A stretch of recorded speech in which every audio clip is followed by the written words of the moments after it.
Amen. Welcome back, everyone. Just to remind us in a few sentences what we did in our first presentation. We went to the Desire of Ages and we saw Ellen White compare and contrast two histories.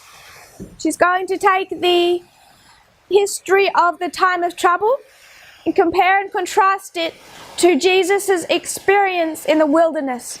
That's something we were already doing in this movement. She's going to make that comparison. She talks about the last great conflict with Satan, compares and contrasts that with Christ's conflict in the wilderness. And in that history, he's not just suffering from the temptations, he's also suffering from the hunger. So when he comes to the temptations, what is his bodily condition? He's weak. He doesn't have much strength to be able to withhold those temptations. He's not strong. So he meets those temptations from a position of weakness, and yet still has the power to have the victory based on a correct understanding, correct use of a "thus saith the Lord." So we've already made application of that history to our own reform line. We've already connected it to where we stand now through the 30 years. We connect it to the time of trouble after the cross, through that time of trouble for the first group called Jacob's time of trouble, for that first group, a fractal. And we just went to the Desire of Ages to see Ellen White do the same thing, although she isn't speaking about a fractal version. We spoke what it meant to have no bread, no message, nothing to feed you with. So in an absence of the bread, there is a condition of starvation, of weakness. There's been Christ's experience listening to the messages of John, and then through the baptism, experiences that were to encourage him and strengthen him and hold him in those 40 days. But now comes the hard period. So here we have overlaid the Jacob's time of trouble with the fractal version of that for the disciples. We specifically talked about John the Revelator, how he went through that in detail with his imprisonment, with their attempts to kill him, then on the island of Patmos. So we see he already went through a time of trouble as that first group called after in the history and after the cross. Then we overlaid that with the baptism, time period after wilderness temptations. And we understand that's the history that we're in right now. So you can understand if we're in a history when we're weak, why are we weak? The message has gone silent. I'm not saying there aren't presentations. People aren't putting out material that must be followed. But that key testing message has come to a conclusion. And there's one other issue that also creates that weak condition. So just after October 22, 1844, what shook the movement? I don't know if it's just me, but I don't see that we have a question and answer box yet. So I'm not sure if that's one of the technical difficulties that we're having. So I'll just note that for me, I don't have that. Unless there's something I haven't done right.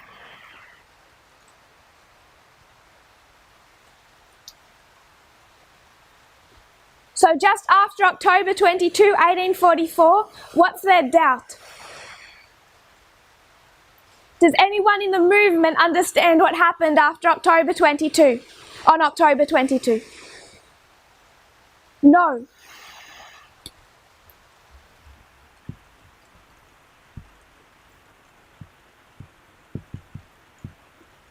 They're standing here, they don't understand this waymark. Now that's a history of failure.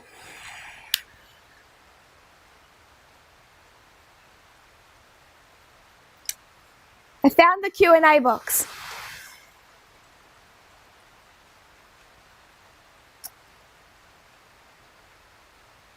That's a history of failure. They also have doubts. They also don't fully understand October 22.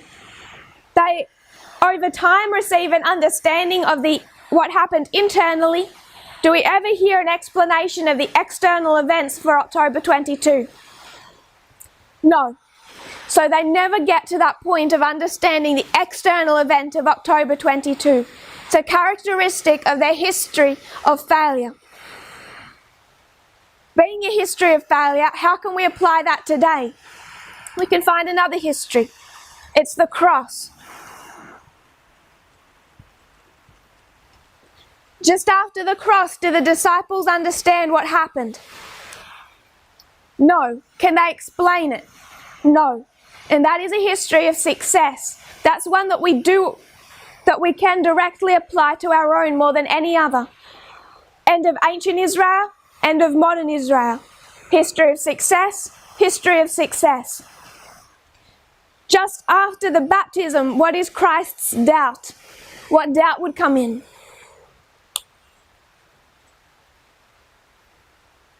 He'd be led to question his baptism. If Satan is going to tempt him about his job function, his role, tempt him to take over the kingdoms of this earth, what is he going to have to abandon? His baptism. So we can see on multiple lines there's also a question about that waymark.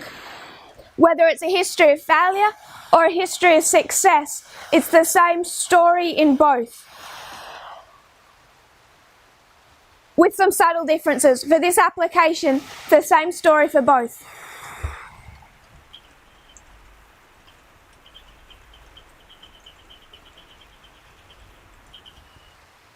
So after overlaying those histories, placing where we are, when all earthly support is cut off, we went to Ellen White's dream from the Review and Herald, January 12, 1869. We recognised it was written in 1868. We reminded ourselves why 1868 was a subject of prophecy regarding time.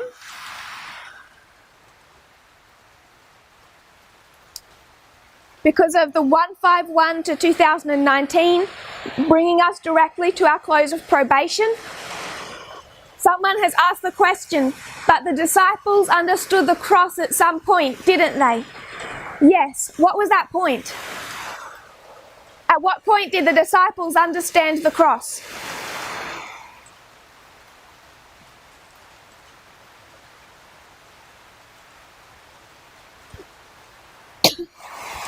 We might do the lines of Christ with more detail in coming presentations, just looking at that one time period. So I might not answer that now if no one wants to shoot through an idea. Coming back to the dream. Good question. We spoke about there being a large body of people. A portion of the assembly starts out on a journey. They have heavy loaded wagons. The road ascends, so this road is ascending.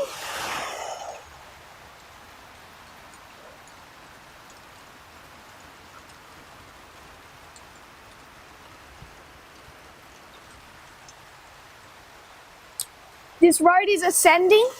On one side is a tall, white, smooth wall. On the other side is a deep precipice. As they journey on, the road grew narrower and steeper. So the road is going higher, it's also becoming more narrow, and the crevice over the side is becoming deeper and deeper. As they travel higher, the precipice becomes more and more deep.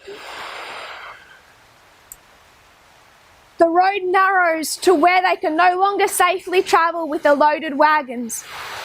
She says, we then loosed them from the horses. So a portion begins on the journey with all of their things. At one point, they can go no farther with the wagons. They loose the wagons from the horses.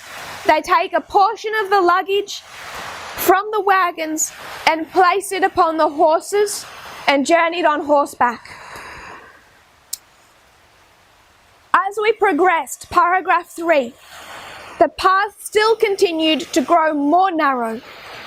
We were obliged to press close to the wall in order to save ourselves from falling off the narrow road down the deep precipice.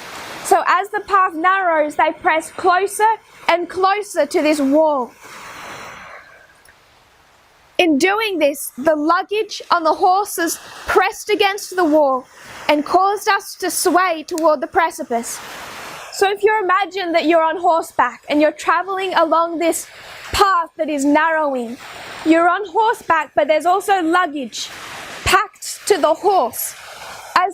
As the path narrows and you get closer to the wall, as that luggage hits the wall, it drives you towards the edge of the precipice. We feared that we should fall and be dashed in pieces on the rocks.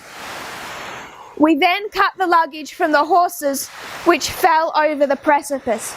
So they start with wagons and luggage, a lot of luggage.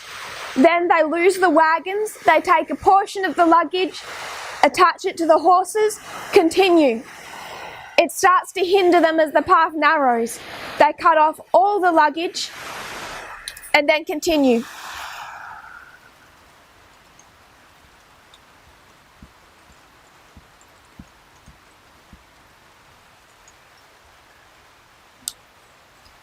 We continued on horseback, greatly fearing as we came to the narrow places in the road that we should lose our balance and fall. At such times a hand seemed to take the bridle and guide us over the perilous way. As the path grew more narrow, we decided that we could go no longer on horseback with safety, and we left the horses and went on foot, in single file, one following in the footsteps of another.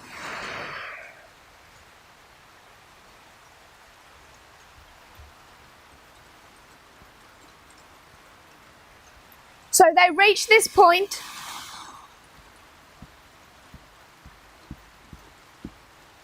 and they leave behind the horses.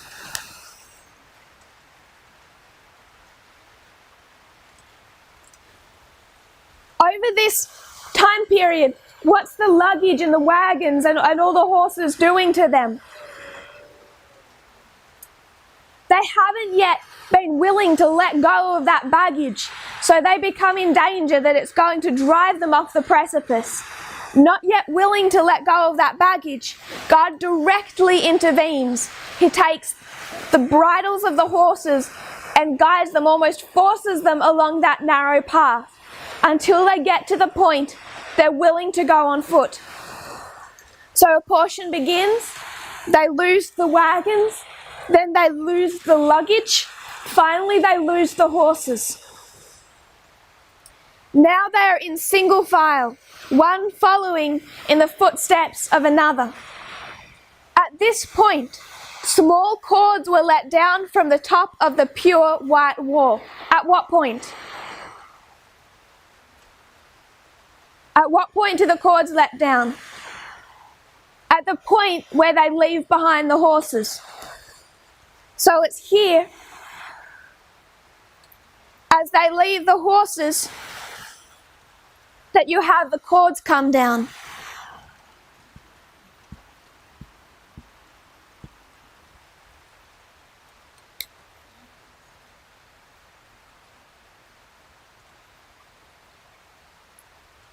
At this point, small cords were let down from the top of the pure white wall. So you have this wall.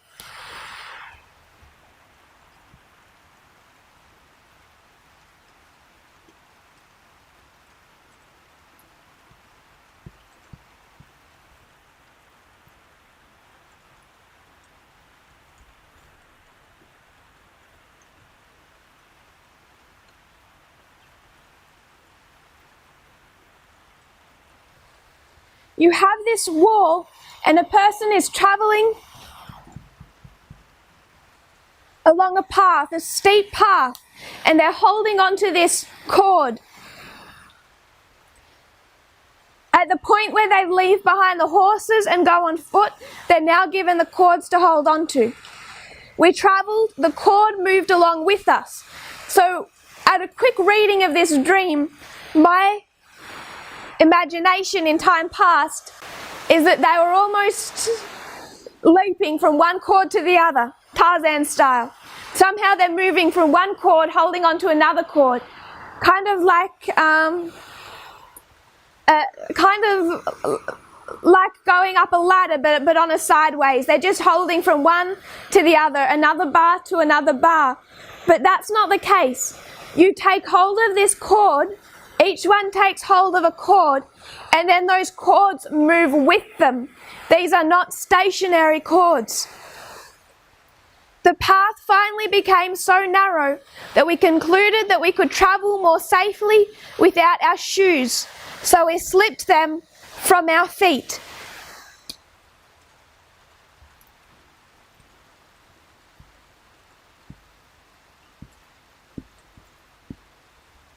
Now they have to let go of their shoes. We slipped them from our feet and went on some distance without them. Soon it was decided that we could travel more safely without our stockings. These were removed.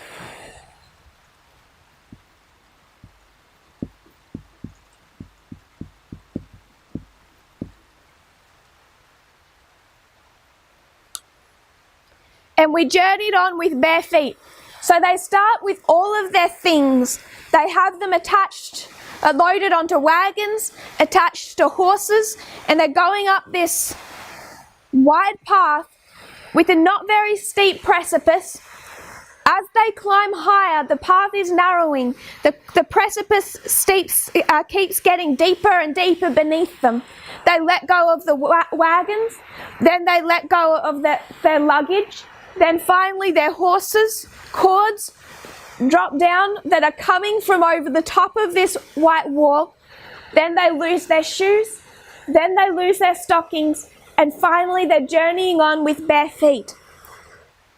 We then thought of those who had not accustomed themselves to privations and hardships. Where were such now? They were not in the company. At every change, some were left behind, and those only remained who had accustomed themselves to endure hardships. So at the beginning you have a large body of people. Only a portion of this begin this journey, and then every single time something must be left behind, this portion grows smaller and smaller and smaller. The privations of the way only made those who had prepared to endure hardship, only made them more eager to press on to the end. So these hardships, where they must leave behind, some people fall away. Some people become more eager to continue. Our danger of falling from the pathway increased. We pressed close to the white wall, yet could not place our feet fully upon the path, for it was too narrow. So the path is now so narrow it doesn't cover the breadth of a foot. We then suspended nearly our whole weight upon the cords. So we're marking the points of escalation of this journey. Portion begins, lose the wagons, lose the luggage, lose the horses, be given cords to hold on to, lose the shoes, lose the stockings.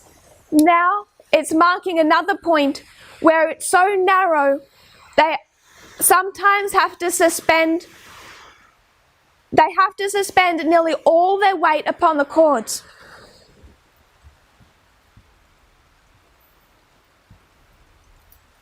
Remember, they're not going from cord to cord. They're holding on to these cords. These cords are traveling with them. There's not constantly new cords.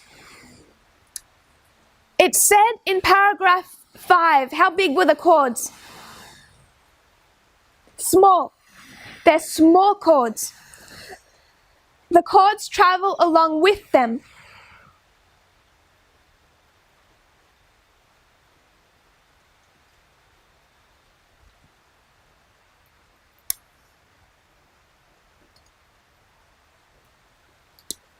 Now they're suspending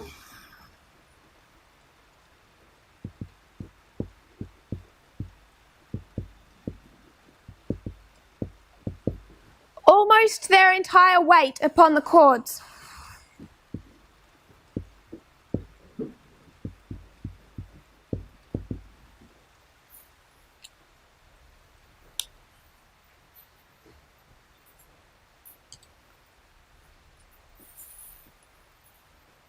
We then suspended nearly our whole weight upon the cords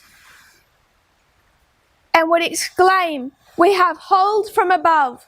We have hold from above!"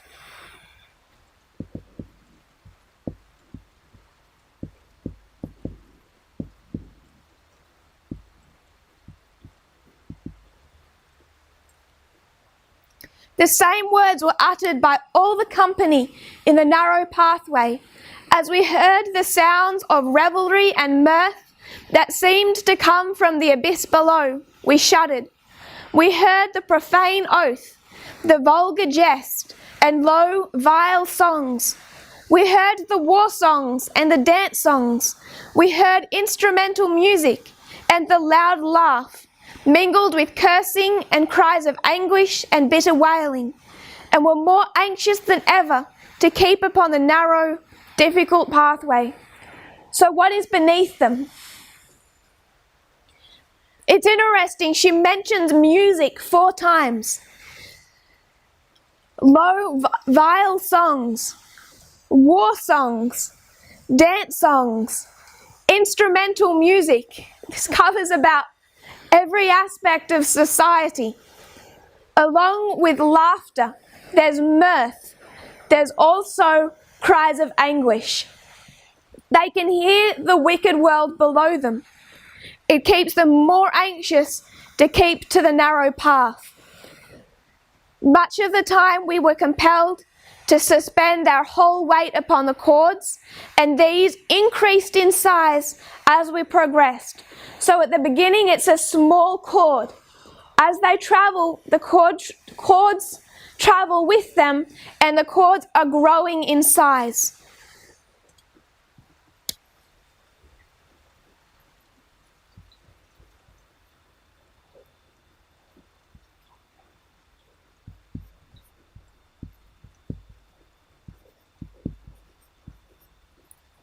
So these cords are increasing in size as they travel with them.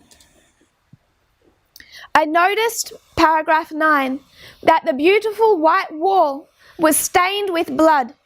It caused a feeling of regret to see the wall thus stained. Now what is she noticing? They've lost their wagons, their luggage, their horses, their shoes, their stockings. They're travelling barefoot. She's starting to see that this white wall is stained with the blood of the feet of those who have gone in front. This feeling, however, lasted but for a moment, as I soon thought that it was all as it should be. Those who are following after us will know that others have passed the narrow, difficult way before them, and will conclude that if others were able to pursue their onward course, they can do the same. And as the blood should be pressed from their aching feet, they would not faint with discouragement, but seeing the blood upon the wall, they would know that others had endured the same pain.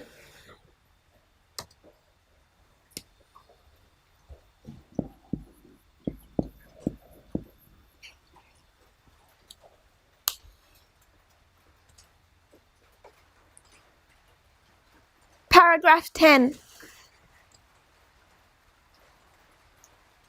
At length, we came to a large chasm at which our path ended.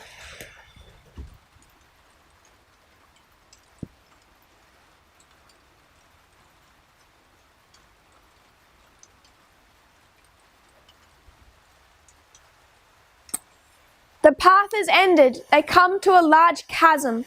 There was nothing now to guide the feet, nothing upon which to rest them. What do they have?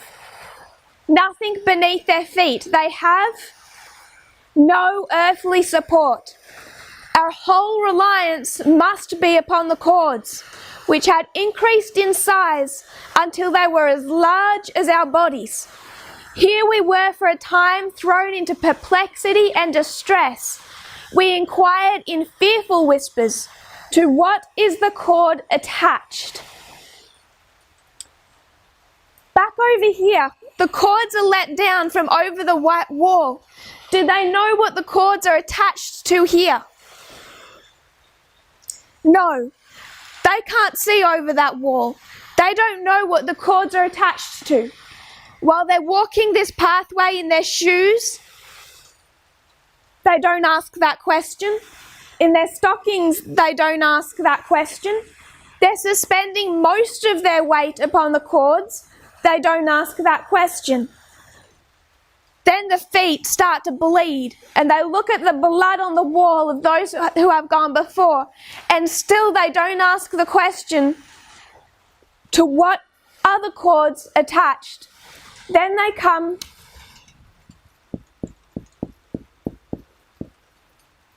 to the chasm, and now what are they going to ask? To what are the cords attached? Why? Because there is no earth beneath their feet.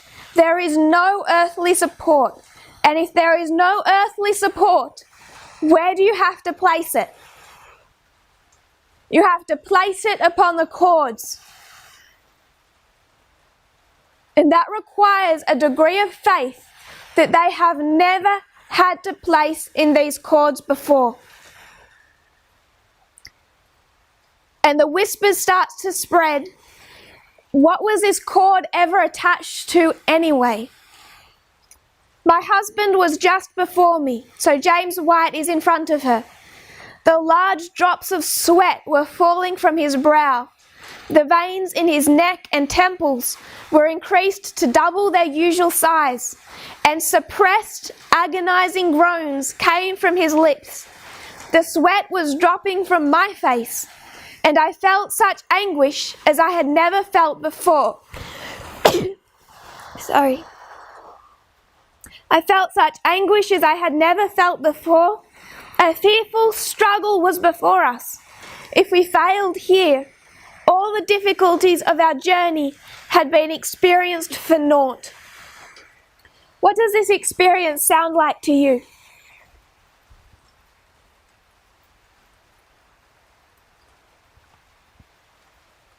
Large drops of sweat falling from his brow.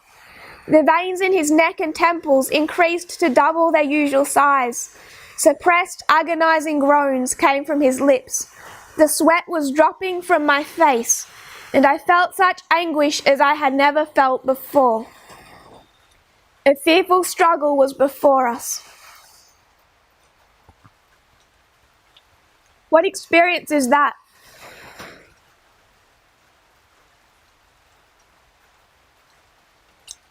If anyone has the Q&A box open on your Zoom meeting, please feel free to participate.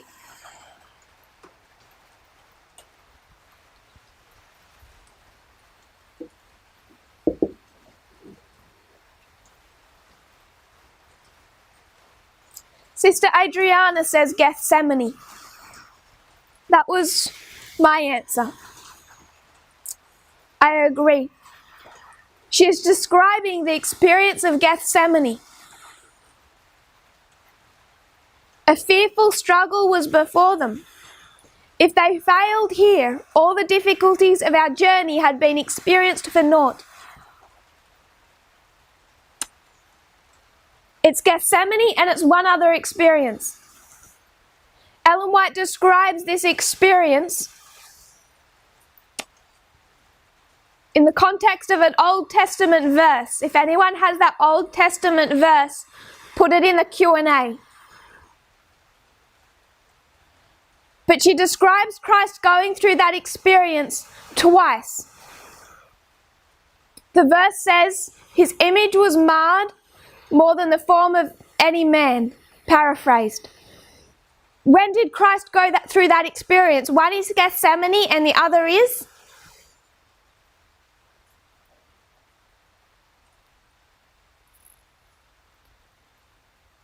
When did Christ first go through that experience? You are. I have to scroll down on the Q&A. I'm not getting anyone's responses. My fault. The temptation in the wilderness. Yes. So it is in the time of trouble, Sister Doreen, that he does go through that. There's those two times. Temptation in the wilderness is described that way. His experience in Gethsemane is described that way. At the beginning of his work and also at the end of his work. If he failed in the wilderness, all the difficulties of his journey had been experienced for naught. There would be no hope of Christ completing his mission. If he failed in Gethsemane, then all that he had been through would be for nothing. Both time periods, both trials that Christ went through, the entire great controversy hung upon, and the entire previous experience would be for nothing if there was not victory in the wilderness and victory in Gethsemane. This is the experience that they are now facing as they look over this chasm that James and Ellen White are facing. So this is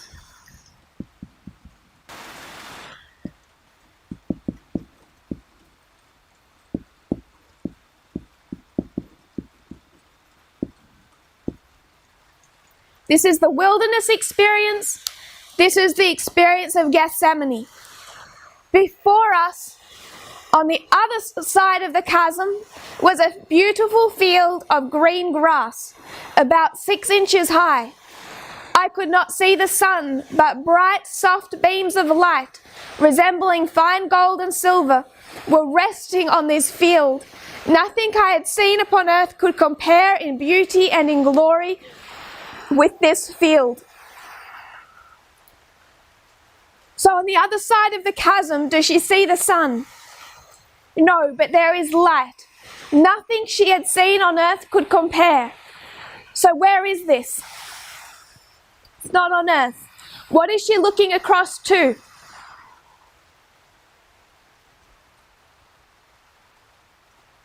She's looking across the time of trouble to where? It's not earth. The sun does not light this land. This is heaven.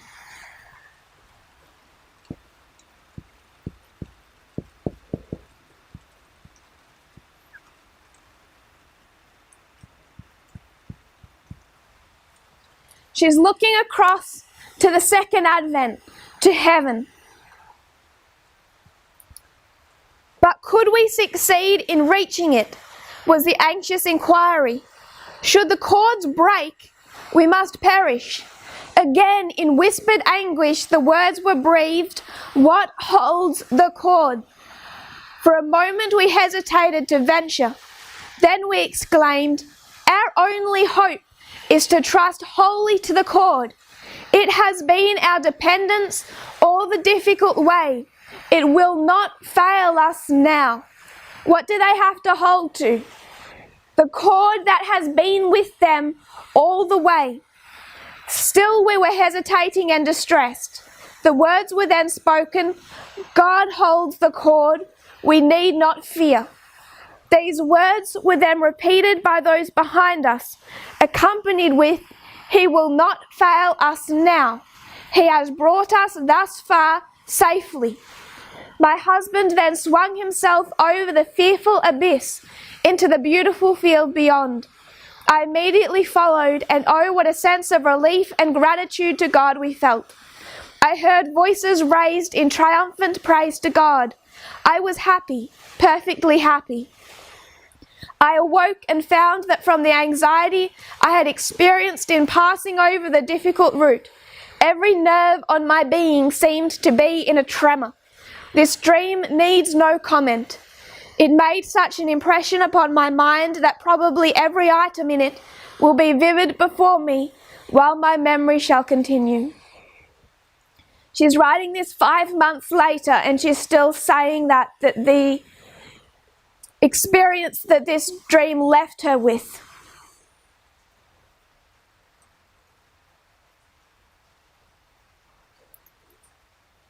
So I want to make application.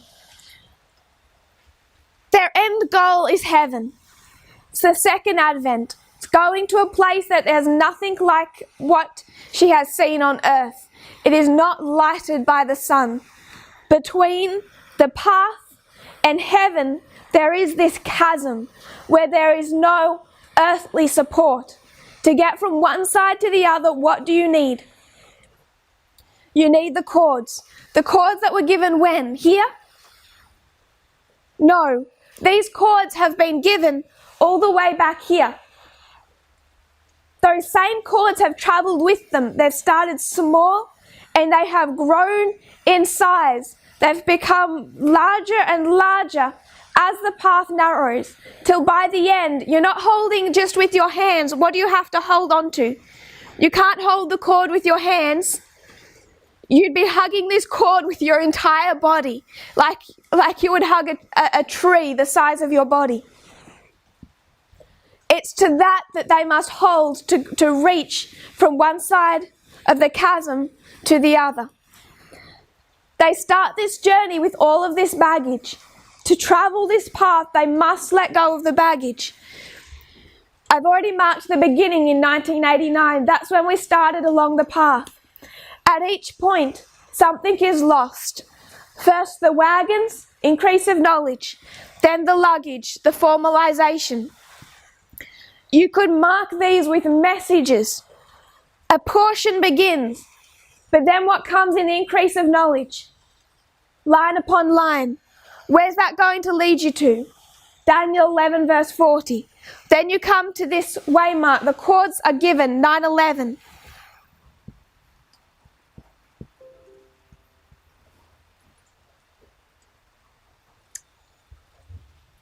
They're traveling by horseback. Then you have them lose the shoes. 2009, 25:20. Then they're going to travel on barefoot. Now the feet will start to hurt. This is time setting. And it's right here. It's right here that she makes the point. At each point where the way gets more difficult, where something must be left, people fall away. What is this time period for us? This is 2012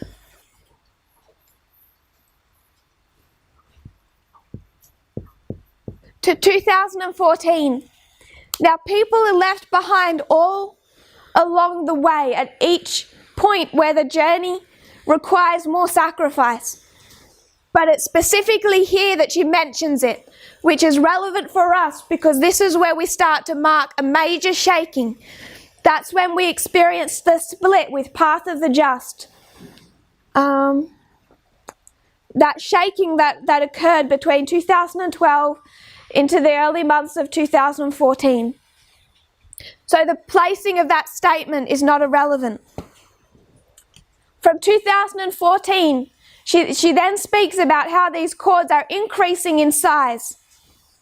She speaks about the increase in size, but now they're having to suspend their weight upon the cords. What are these cords?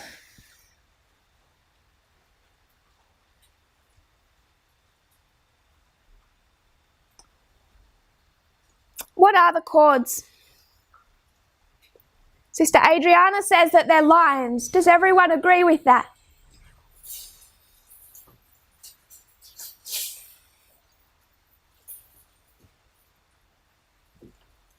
I would suggest that the waymarks are where they leave things behind. The cords are helping them get from one waymark to another. It's the lines that bring us from one waymark to another.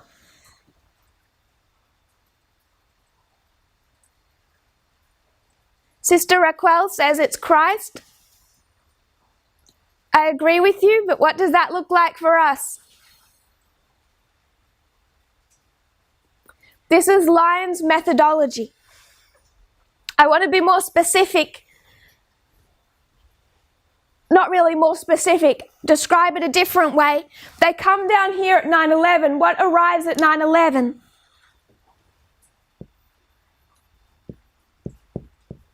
It's the arrival of the second angel, second and third angel. There the lions arrive, and what's the characteristics that happens under the second angel? What did Christ bring with him that John didn't have? Parable teaching. So I find it interesting. Amen, Sister Raquel. I find it interesting. They don't have them in this history, but what else do they have? Because they haven't let go of their baggage, what does Christ have to do? Outside of the lions, it's the only time he personally intervenes, where he grabs the bridle of the horses and forces them along that path. Because they haven't let go of their baggage, there is this personal intervention where Christ brings them. He takes hold of the reins of those horses and pulls them along this narrow path until the people are willing to let go of their baggage. Once they reach that point, he gives them the lines. He gives them parable methodology.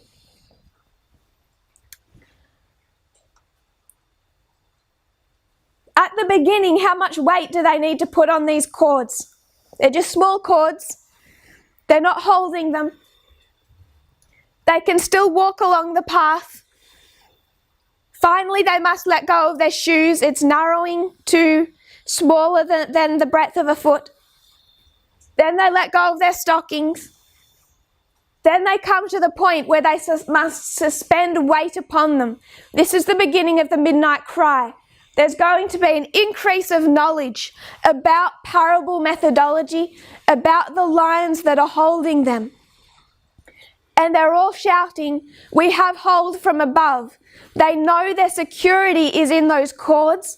They're saying that they have confidence in those cords. They mark the blood of others, how others have suffered along this pathway. But then they get to this point, and now it all changes, because now they're not just suspending most of their weight upon the cords. Now they would have to suspend all of their weight upon the cords. And this makes a massive difference for them. Why? As long as you have some earth beneath your feet, it's a feeling of security. Now they're facing a chasm. All earthly support is cut off at the beginning of that chasm. And now those cords, those lions, that parable methodology is the only thing that's going to get them from one side to the other. And only now do they start to question. To what are the cords attached? This is describing the time period that we are in now. It's describing the period after the close of probation, when all earthly support is cut off. It's describing the experience of the disciples after the cross. It's describing the history of Christ in the wilderness. All earthly support has been cut off.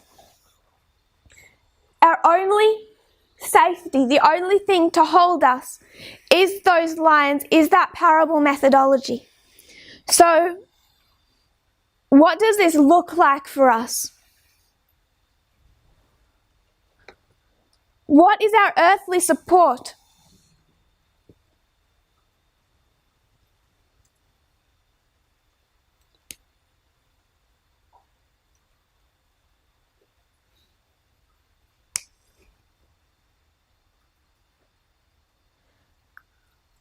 What is our earthly support? You know, the lions aren't failing. The parable methodology isn't failing.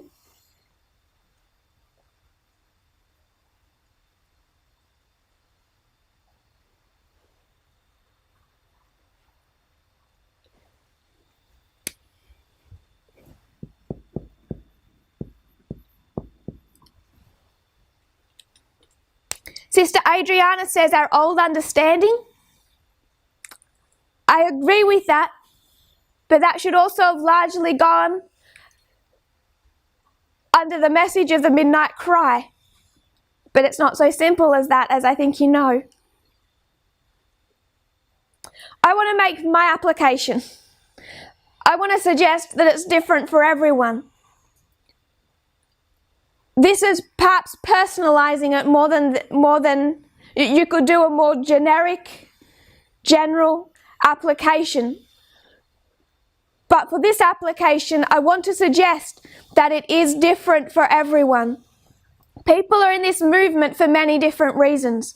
Some are in this movement because they are women and their husbands joined the movement and they dutifully followed their husbands into the movement. Then what happened in the midnight cry? Husband leaves. Now what holds them to the movement?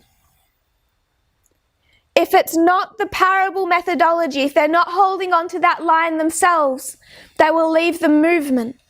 There are people here because their children are in the movement. It's their security. There are children here because their parents are in the movement. That's their security. There are people that are in the movement because they have a belief that by keeping to this movement, they will have some type of benefit. They will find position, power, influence. Some incorrectly hope wealth. They have other things that keep them on this path. All of that is cut away when there is no earthly support. Anything else that holds us onto this path except those lines will no longer hold us. The old understanding should have gone under the midnight cry message. But people did not understand that midnight cry message. We know that from the line of the disciples, don't we? After the cross, what are they saying? If he can resurrect, he can destroy the Romans. We're more settled on that than we were before. We didn't know he would be that powerful a general. They still have their old understandings. All of that is getting ripped away from them in this time period.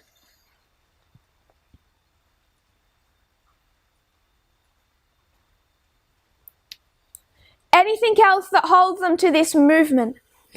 All of the answers I see are correct, but it changes from person to person. Some are in this movement because they have an incorrect understanding of the kingdom of God. But there are two misunderstandings about the kingdom of God. That's why we have two reform lines drawn from the end of ancient Israel. So this also changes from person to person. Some people are in this movement because they think it will somehow be a political movement that will bring an idea of freedom that they are not going to actually find is what God is teaching. Other people are in this movement because they are still holding on to their conservative, evangelical idolatry. It changes from person to person. Other people are in this movement out of loyalty to a husband or a family member. In this time period, what people are finding is that earthly support is being cut off. And people are messaging me constantly in different despair, but for different reasons. Some of it is personal. Some of it they can't even explain except to know that life no longer has joy for them. Except to know that they don't look forward to tomorrow. There is agony and despair. Some of them because of the family members they've seen walk away. Some of them are not messaging me They're running ahead with their own idea of a message about freedom and liberalism that this movement never taught. Not under the midnight cry, not now. Other people are running ahead because they believe they understand equality, and they do not. They still have evangelical idolatry. And piece by piece, people are realizing that there is no earth beneath their feet unless they trust the lines, the parable methodology. They will not make it through. Now, these new lines that are given at the close of probation, no, these are the lines that have journeyed with them through all of that time period, all of that experience. There's no new lines here. They must hold on to the lines that they were already given. That is what will take them from one side of the chasm to the other. People are lost at every point along the way. But those who make it to this way, Mark, those who make it to the close of probation, they have never said before what holds the lines. Now comes in doubt. Now comes in fear. What were those lines that were taught about the history of the end of ancient Israel? What was that line that spoke about the 30 years to the wilderness? What was that line of Millerite history? The lines of Moses? What was the line of Acts 27 of world wars? Where are those lines now? What holds them? And because of the amount of faith people must now hold in those lines, the questions arise, even in the best and the greatest of those who have faith. Even in the minds of James and Ellen White comes the questions, what holds the lines? It's not until they have the faith in who holds those lines, who gave them to them, who is at the top of the wall holding them, that they can have the confidence to reach the other side. This may sound in some ways simple. We know the lines are what brings us from one side to the other. I don't think we realize, or perhaps have thought about enough, the amount of faith that we are now required to exhibit. A sister asked before, do these lines show that FFA cannot have a message about Islam given to them after the close of probation, after November 9, 2019? Yes, the lines tell you that.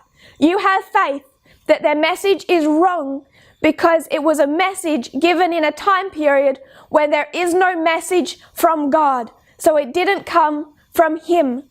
The lines tell us what is truth, what is error.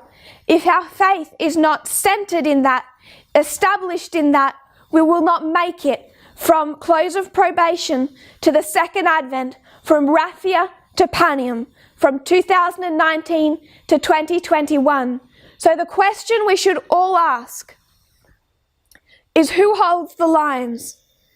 And if you believe it is God, then question everything else that you're holding on to, every other earthly support that holds you in this movement.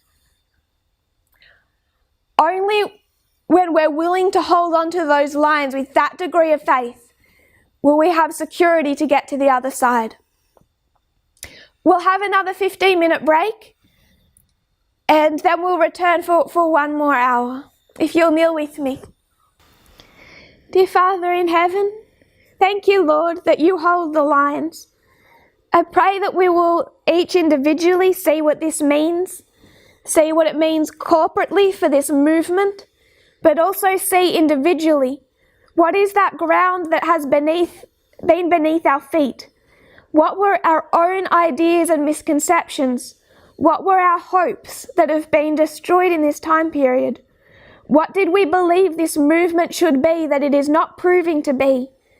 Lord, what kept us here? Was it family? Was it hopes of position? Was it the desire for authority? If there is anything else that keeps us here, may we transfer our loyalty, our faith to those reform lines. May we know that you hold them. I pray that we will go through this experience, that no one needs go over the precipice. I pray this in Jesus' name. Amen.